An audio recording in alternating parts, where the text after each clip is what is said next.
या बातमीचे प्रायोजक आहे युनिक पेट्स। सर्व प्रकारचे पेट्स फूड अँड ॲक्सेसरीज। आमचा पत्ता केएमसी कॉम्प्लेक्स, कमरुनिसा कॉलेज समोर, सिद्धेश्वर पेठ, सोलापूर।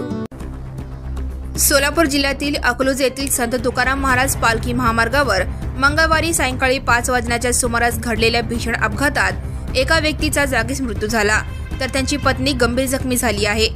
पंचवटी येथील तनिष्का बेकरी समोर भरधाव ट्रकने दुचाकीला जोरदार धडक दिल्याने हा अपघात घडला। मृत व्यक्तीचे नाव नरेंद्र कांतीलाल साळुंखे, वय 55, राहणार कुर्डवाडी असे असून ते कुर्डवाडी वारकरी संप्रदायाचे अध्यक्ष होते।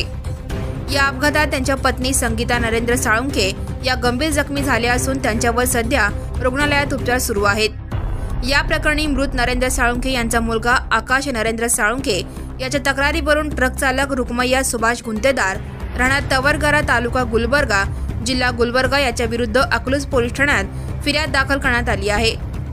पोलिसांनी या अपघाताचा अधिक तपास सुरू केला आहे। Subscribe now and press the bell icon. Never miss an